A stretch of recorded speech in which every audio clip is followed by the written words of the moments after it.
Son illərdə süni intellekt ilə insanların pul qazanmaq imkanları daha da artıb. Xüsusən də inkişaf edən modellərdən biri olan Cloud kimi, Gemini'dən son versiyası və GPT 2.0 modelləri ilə insanlar rahatlıqla süni intellektlərlə danışıb, onlarla AI agentlərini yaradırlar və yaratdıqları AI agentləri də şirkətlərə satırlar.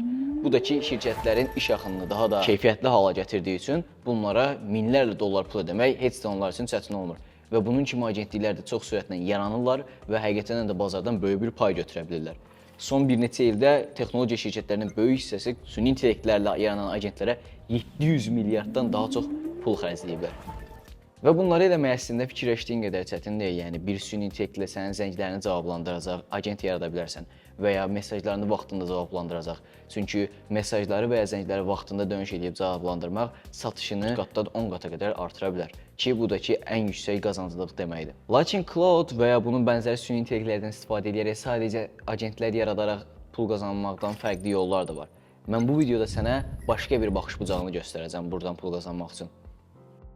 Yəni səmimi danışacağam açığı. Bu fərqli baxış bucağından da əvvəl danışma olduğum əsas məsələdir bu. Həqiqətən də agentlər yaxşı pul qazandırırlar. Sadəcə keçən həftə oxuduğum məqalələrin birində adam 0.36 saniyəyə cavab verən bir səsli mesaj botu hazırladığı üçün bunu pizza satan restoranlara satmışdı. Sözün əsasında xidmət kimi satmışdı və bundan illik olaraq 52-56 milyon dollar üzərində pul qazanırdı. Bu adam hal-hazırda bunu sadəcə inkişaf etdirməklə məşğul olur. Lakin bu süni intellekti yaratdı və bunu rahatlıqla restoranlara sata bilər və bunu indi sən də edə bilərsən. Sadəcə bir səsli AI agent yaradırsan, bunu fərqli sahələrə dəstək xətti olaraq təqdim edirsən. Burada səni əsas fərqləndirən baxış bucağı nədir bilirsən? Bazara yanaşma tərzindir. Çünki hal-hazırda hamı eyni şeydən gedirlər. Mən sənin bu problemini həll edəcəm, mən sənin satışını bu qədər qaldıracam və bunun sözün əsasında əsl ağrı nöqtəsi olduğunu fikirləşirlər. Lakin əsl ağrı nöqtəsi bu deyil. Əsl ağrı nöqtəsi isə bunu onlara nəticə verəcək bir iş axınına çevirməkdir.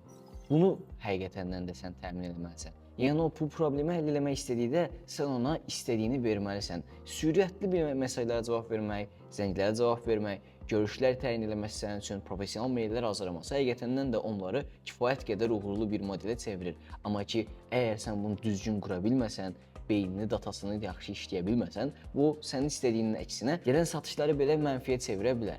Və buna görə də həqiqətən də bu sahənin baxılması gerəkən əsas bucağı bunun düzgün bir şəkildə öyrənilməsidir. Fərqli bucaq olaraq həqiqətən də sən birinci növbədə bunu düzgün qaydada öyrənilməsinə baxmalısan ki, nəticədə verdiyin məhsul keyfiyyətli olsun. Həqiqətən də yaxşı bir məhsul versən, sözün əsl mənasında yaxşı pullar da qazana bilərsən.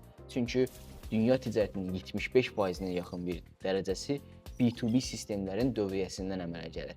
İnsanların çoxu hiss edə bilir ki, müştərilərin satdığı, daha doğrusu satıcıların satdığı məhsullardan bu payın böyük hissəsi olur. Amma əslində bu qədər də böyük bir pay bizneslərin payıdır. Burada əslində fikirləşdiyin qədər çox ağıllı və ya çox çətin bir model yoxdur. Sənə bunu eləmək üçün deyim ki, Hegel olmalısan və ya Wunderkind olmalısan, bu qədər çətin bir məsələ yoxdur. Müştərini tapırsan, onun biznesinin müəyyənləşdirdin, problemi tapdın, solution, həllin təqdim elədin, sonra da nəticələrini göstərsən. Bu, həqiqətən də sənin bazardakı fərqin olacaq. Nəticələr sənin bazardakı real fərqin olacaq ki, digərləri də səni bir-birinə məsləhət görsün. Bakı bazarında həqiqətən də fikirləşdiyin qədər çox böyük bir bazar deyil. Burada söhbətlər sözün əsl mənasında qulaqdan qulağa reklam qədər geniş yayılır. Ona görə sənin gördüyün keyfiyyətli işlərdə sözün əsl mənasında sənin bir marketinqin olacaq. Yəni ilk başlarda müştəri tapmaq biraz çətin ola bilər ki, bu normal bir şeydir. İlk başlanğıcda hər şey birinci balaca domino daşından başlayır. O ilk domino daşını aşdırmaq ən çətin hissədir. Birinci müştərini tapdın, onunla qeydiyyatınızı tamamladınız və razılaşdınız ki, birlikdə iş görəcəksiniz. Ona çox yaxşı davran, ona yüngül bir jestlər elə, ilk həftələrini hədiyyə və ya pulsuz elə, test müddətindən sonra onunla hər hansısa bir anlaşma elə ki, sənin işlərini həqiqətən də nəticə vermək istədiyin kimi görsənsin. Sən burada sadəcə otomasyon satmaq istəmirsən, sən onun biznesinin bir problemini həll etmək istədiyini bu adam səndə həqiqətən də görsün.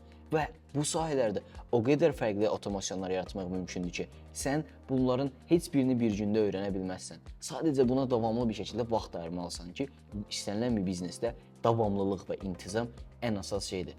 Biznesi qoyduq kənara, şəxsi karyerada da uğurun ən əsas səbəblərindən biri intizamdır. bəzən uğursuz olacaqsan, bəzən o qədər error verəcək ki, həqiqətən davam etmək istəməyəcəksən, amma ki, sən dayandığın yerdə əmin ol ki, başqası, daha doğrusu sənin rəqibin davam eləyəcək və o səni keçəcək və sən burada yavaş qalacaqsan, zəif qalacaqsan.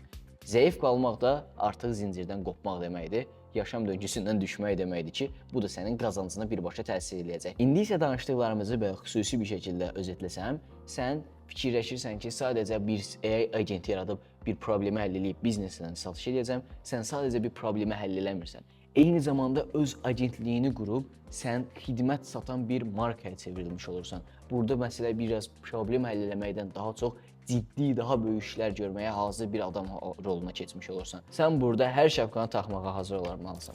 Bir gün satıcı şapkasını taxa bilərsən, bunu çıxardıb marketinq şapkasını taxa bilərsən, bunu çıxardıb texniki rəhbər şapkasını taxa bilərsən, bunu çıxardıb operasyon rəhbər şapkasını taxa bilərsən və başlanğıcda isə bunu eləmək sadəcə sənin bir neçə ayına bədəl olacaq.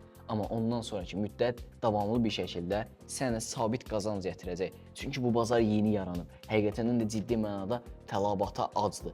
Bunu doyuzdurmaq lazımdır və bunu da eləməyin ən əsas yolu keyfiyyətli iş və nəticə çıxartmaqdır. Biz avtomasyonlar yaradaraq fərqli şirkətlərə böyük həcmlərdə xidmət sağlayırıq ki, bunların arasında həqiqətən də tanınmış markalar var və onların xidmətlərini gözəlləşdirmək dediyim problemlərini həll eləməyi nəzərdə tutduğum hissədir ki, bunu sağlayırıq. Və bu markalar arasında böyük ehtimal sənin tanıdıqlarında olacaq ki, onlara sadə database botlarını, AI otomasyonlarının yanında mesajlara cavab verən botlar, zənglərə cavab verən botlar, bunun kimi bizneslərinin problemlərini həll eləyəcəyi otomasyonlar təqdim edirik. Bundan da əlavə olaraq böyük ehtimalla sən sırf öz biznesini, e-commerce-ini inkişaf etdirəcək botlarla da tanış olmaq istəyərsən ki, bunların da hamısı bir neçə video kanalımda paylaşacağam bundan sonraki dövrdə. Ətraflı olaraq görəcəksən inşallah. Ümumilikdə olaraq danışmaq istədiyim əsas məsələ bu idi ki, sadəcə otomasyon satmağa yox, sadəcə problem həll eləməyə yox, geniş vizyonlu daha böyük proyektləri planlayacaq işlər görməyə hədəfləyin. Və bundan başladıqda sadəcə davamlı bir şəkildə bunu eləyəcəm yox. Bir müddətdən sonra öz süni intellektimi yaradıb onu genişləndirəcəm. Bir müddətdən sonra öz markamdakı öz AI-mi yaradacağam və buna çox fərqli sahələr əlavə edəcəm. Çox qısa bir müddətdə yaranıb Cloud və Hazefield və buna baxmayaraq sözün əsl mənasında bazarda hegemon rollara gəlib çıxırlar yavaş-yavaş. Cloud-un yaradılışındakı ən əsas səbəb problem həll eləməsidir və həqiqətən də günü-gündən genişləyir. Konnektorlar sayəsində, inteqrasiyalar sayəsində sözün əsl mənasında Cloud bütün məsələləri sənin üçün və mənim üçün həll edir.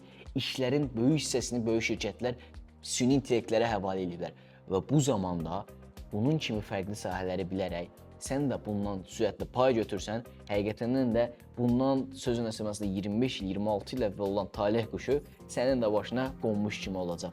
Çünki həmin vaxtlarda .com böhranında sadə bir web sayt yarada bilən bir insan indi milyonçular, milyarderlər halına gəliblər ki, bunlara Microsoft'u, Amazon'u, Apple'ı və bunun kimi yüzlərlə markanı nümunə çəkmək olar. Ümid edirəm bu danışdıqlarım sənin üçün maksimum dərəcədə faydalı olar və sənə dediyim kimi hədəflərinə çatmağına bir addım daha kömək olar. Əgər sənə də maraqlıdırsa ki, mən necə öz otomasyonlarımı yaradıb şirkətlərə sata bilərəm və ya öz markalarımda, öz brendlərimdə istifadə edə bilərəm. Bu zaman sənə ən ətraflı dəstək göstərməyim üçün aşağıda qeyd etdiyim linkdən bizim profilimizə daxil ola bilərsən və orada bizim xüsusi community'miz var ki, orada sənin kimi, mənim kimi və bunun kimi işlərlə məşğul olan insanların bir yerdə oluruq və brainstorminglər, müzakirələr, özümüzü inkişaf etdirən işləri birlikdə danışıb sözün əsl mənasında müzakirə edirik. Ki, həqiqətən də bu videoda izləyirsənsə və sən artıq nəyinsə fərqinə varmısan və yeni bir yol axtarırsan, həyatını dəyişdirə biləcəyi bir yol. Həqiqətən də bu yolun sözün əsl mənasında başlanğıcındasan. Necə deyərlər, əgər bir uğuru, bir arzunu ağlına qoyan Allah onu sənə necə çatacağın yolu da göstərəcək inşallah. Videonu izlədiyiniz üçün hər birinizə təşəkkür edirəm. Mənim adım İlkin Rəsulzadə. Növbəti videolarda görüşənədək özünüzə yaxşı baxın. Dayandır videonu da.